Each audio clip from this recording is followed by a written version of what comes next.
আপনি health insurance নেওয়ার ক্ষেত্রে আমাদের বাঁচবেন কেন? আসুন সংক্ষেপে দু চার কথা বলি। আমি Nakib, IRDA certified health insurance advisor. First of all, market experience. আমি 2014-তে একটা কর্পোরেট হেলথ ইন্স্যুরেন্স কোম্পানিতে অ্যাজ এ ম্যানেজার জয়েন করি, 2014 থেকে 18 পর্যন্ত। তারপর ইন্ডিভিজুয়াল এজেন্ট হিসাবে কাজ করে চলেছি। তারপরে ইন্স্যুরেন্স এর ফাউন্ডার মেম্বার আমি। এক্ষেত্রে লটস অফ মার্কেট এক্সপিরিয়েন্স এবং ক্লেম সার্ভিস এক্সপিরিয়েন্স, যার বেসিসে আমরা আপনাকে সঠিক policy as per your need policy বেছে দিতে সাহায্য করি। ফার্স্ট অফ অল, মার্কেটে অনেক পলিসি আছে, কিন্তু আপনার জন্য কোনটা উপযুক্ত, কোনটা সুইটেবল, অনেক ক্ষেত্রে অনেকজন কনফিউজ হয়ে থাকে কোনটা নেব। বেশি প্রিমিয়াম দিলেই কি বেটার পলিসি হয়ে যায়? মোটেই নয়। As per your need policy বাঁচতে হবে, তার সাথে সাথে প্রিমিয়ামটাও দেখতে হবে।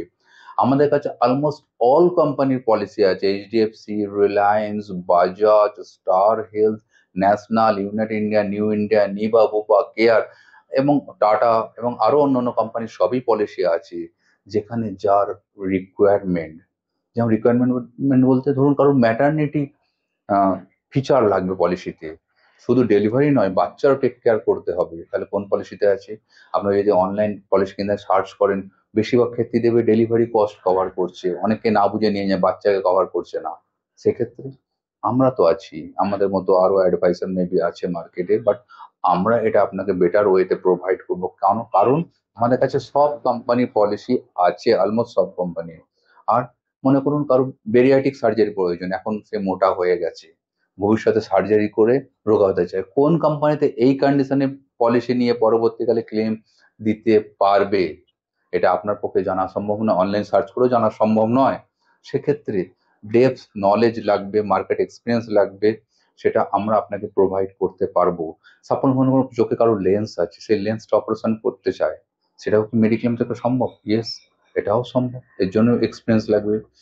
এটা তো হলো কিছু কিছু কন্ডিশনের জন্য আপনাকে পলিসি বেছে দিচ্ছি। এছাড়াও পলিসি ইস্যু করার সময় অনেক টার্ম কন্ডিশন মাথায় রেখে পলিসি ইস্যু করতে হয়, যার ফলে আপনার পরবর্তী ক্লেম সার্ভিস অনেক স্মুথ হয়। তার মধ্যে একটা পয়েন্ট হলো পিইডি, অর্থাৎ প্রি এক্সিস্টিং ডিজিজ প্রপার ওয়েতে ডিসক্লোজ করে পলিসি করতে হবে।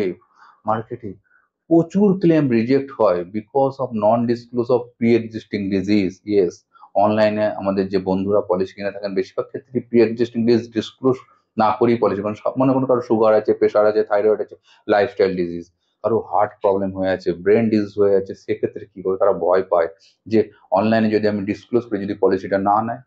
আর না নিলে তো আমরা আছি, আমরা এমন কোনো কোম্পানি খুঁজে দিতে পারবো যেখানে ম্যানুয়ালি অ্যাপ্রুভালের প্রয়োজন হয়, কোম্পানি থেকে অ্যাপ্রুভাল নেওয়া হয় যে এই রোগ আছে, এটা আপনারা অ্যাপ্রুভ করুন, তারপরে আমরা পলিসি সেই কাস্টমারকে দিয়ে থাকি, যার ফলে তার পরবর্তীকালে ক্লেমের কোনো সমস্যা হয় না, সেই রিলেটেড ক্লেমও পেয়ে থাকে। মনে করুন কারো জন্মগত হার্ট প্রবলেম আছে, হার্টে ফুটো আছে, কোন কোম্পানি তাকে নেবে?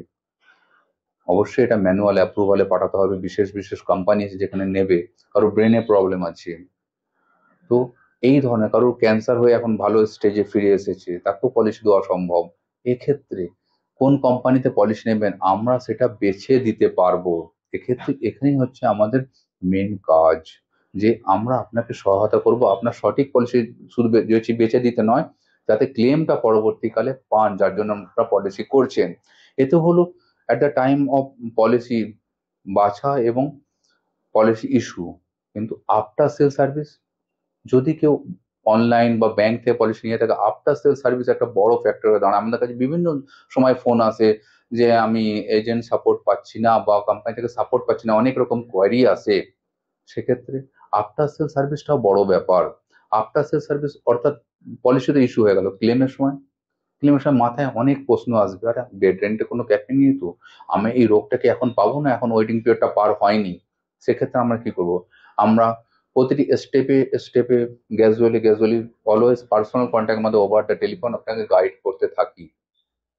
তার ফলে কি হয়, আপনি প্রতিটি কোয়েরি আস্তে আস্তে পার হয়ে যান এবং স্মুথলি ক্লেমটা পার হয়ে, যাতে আপনার ফাইন্যান্সিয়াল লস না হয়। অনেক ক্ষেত্রে বেড রেন্টে ক্যাপিং থাকে, কাস্টমাররা বুঝতে পারে না, তারা হায়ার বেড রেন্টে চলে যায়। সেক্ষেত্রে শুধু বেড রেন্টও নয়, টোটাল ক্লেম থেকে সেম রেশিওতে ক্লেম কাটা যায়, আমরা অনেকেই হয়তো এটা জানি না।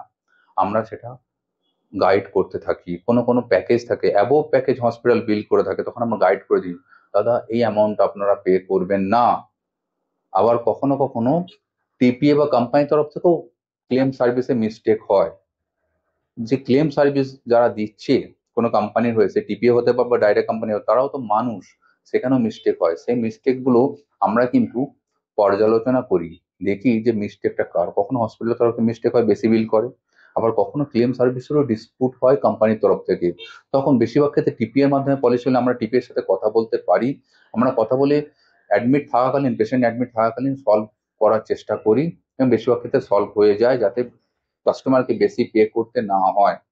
অনেক ক্ষেত্রে হসপিটালের সাথে আমাদের পার্সোনাল এনগেজমেন্ট থাকলে আমরা সেখানে বলে নন মেডিকেল আইটেম বা ক্লেমের বাইরেও যে বিল হয় সেখানেও ডিসকাউন্ট করার চেষ্টা করে থাকি। অনেক সময় সফল সফল হয়ে ডিসকাউন্ট করতে।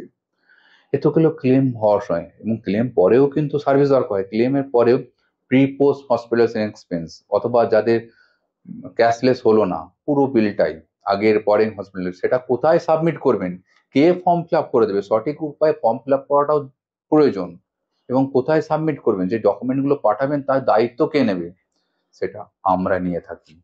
যখনই কোনো ক্লেম হয় তার আগের পরে বিল বা পুরো বিলটাই আমরা দায়িত্ব নিয়ে, বেশিরভাগ ক্ষেত্রে আমরা ম্যানুয়ালি অফিসে গিয়ে সাবমিট করি। কোনো কোনো ক্ষেত্রে স্পিড পোস্ট বা কুরিয়ার করা দরকার পড়ে, সেটা আমাদের এক্সপেন্সে, আমাদের দায়িত্বে আমরা নিয়ে থাকি।